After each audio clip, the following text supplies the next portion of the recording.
Hi guys, this is Emily Sweet here. You can also follow me on Instagram at EmilySweet, SWEET, art. And we're back again today with another Hobonichi flip through. Now I love this Fabriano paper. This is a Fabriano watercolor journal. And I love the cover. I even added a little YouTube postcard on the back. But unfortunately the pages just don't lie flat. Like, look at this.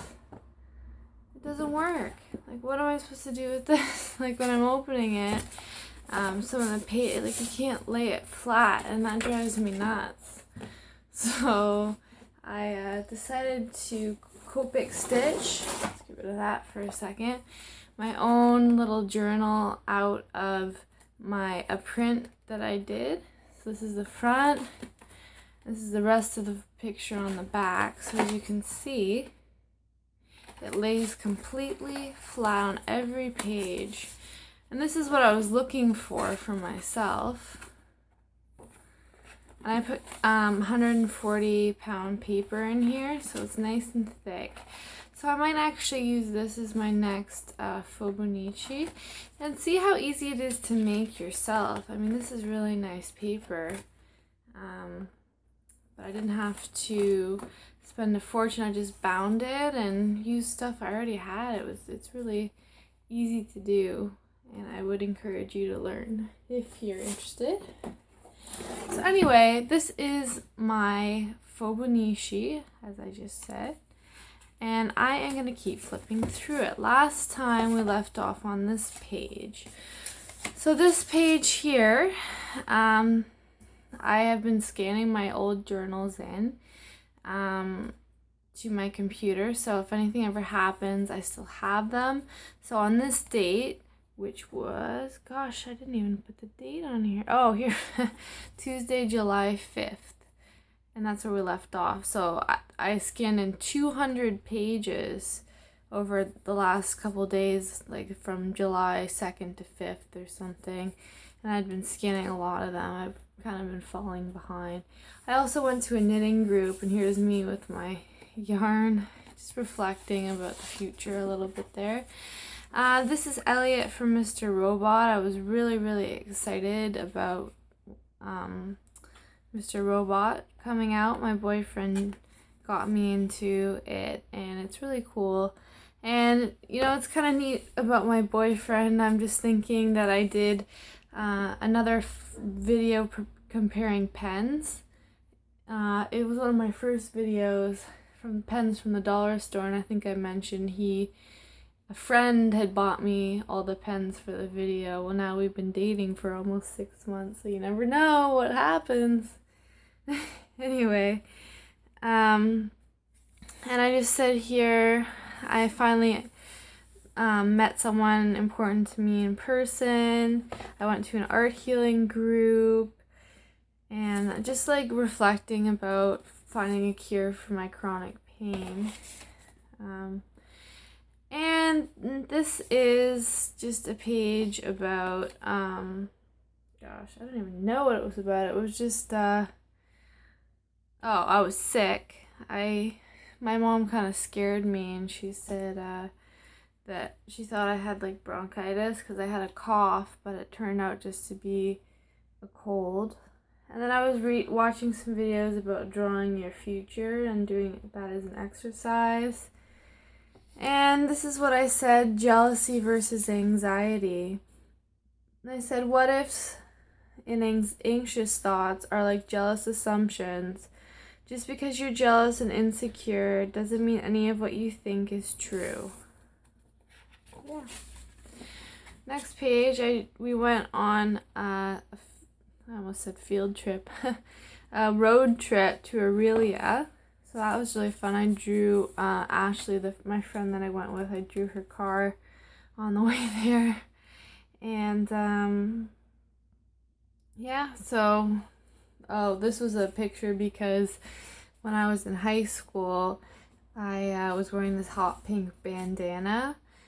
Not on my chin like in this picture, but actually just on my head like this. It was just from a teen store. Like, it was an actual little headband, hot pink bandana. And I got stopped by a teacher in the hall. He told me that he was going to call the police. And I said, wait, what? What did I do? He said, yeah, you're wearing gang colors. And I'm like, wait, you mean this headband? This hot pink girl headband?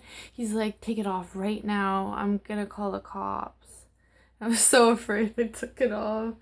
And me and my friends have made jokes since that they'd be called the Barbie gang if hot pink was a gang color. Maybe it is. Who knows? I don't know. I'm definitely not in a gang. Yay. Okay. This is a quote I really like. Don't fear tomorrow. It can't be controlled or manipulated. Don't waste a happy today on tomorrow. I thought that was part of the quote.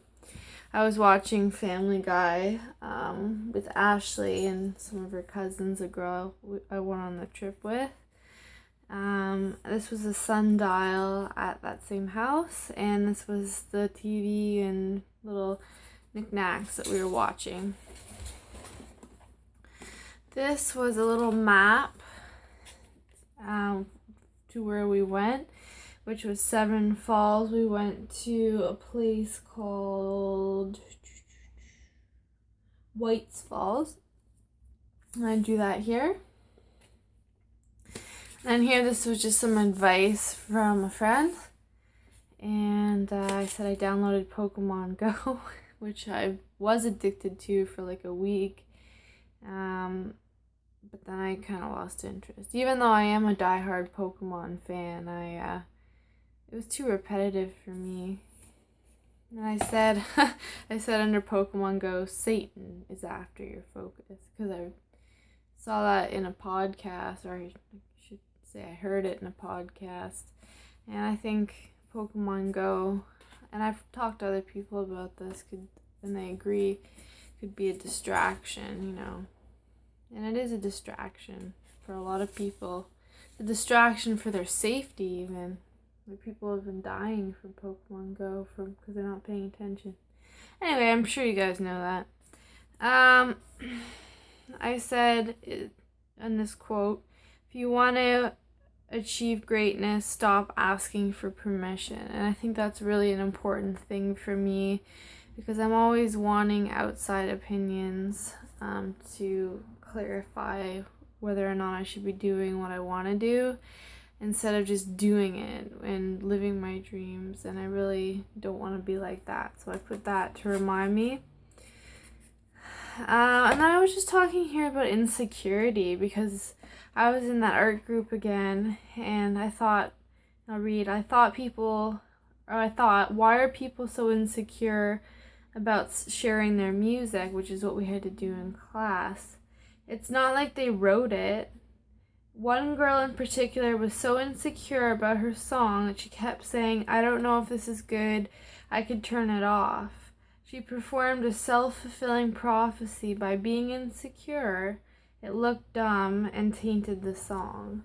And I was just like, my point was, even for me, it's better to be confident and have a song suck that you're sharing, or whatever else you're telling people, like an idea, or it could apply to anything, than to just be insecure even about the best song because it makes it look dumb, or the best idea. Like, you wouldn't buy something from a salesman when the salesman says, like, oh, these headphones are okay, I'm not really too sure if they're any good. I'd be out of there as fast as you could say goodbye. Anyway, I wrote some accomplishments I did, like my passport photos. I got some stuff, did some errands, took the bus all by myself. That's hard for me occasionally. So I saw this, it says, we are all wildlife, and I thought that was really cool. And then I'm actually going to kind of cover this page for the most part. We did go to Kensington Market, my dad and I. That's my dad here. And then, another one, Rides the Bus, is a song by Weird Al Yankovic that my friend Ashley and I have been loving lately. I know it's an old song. I recently got a career coach from coachmefree.com, which is a website for coaches that need to build up their hours and get testimonials. They look for people like me that want a free coach, and they give like a couple sessions for free in exchange for like a testimonial. And honestly, the coach I have is just incredible. I mean, she's really like, this is all clarity about my situation, and she's really been a huge help. And I think I might continue on with her. She has me hooked.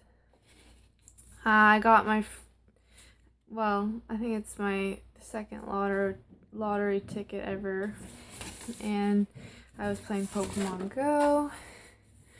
This was a dream I had.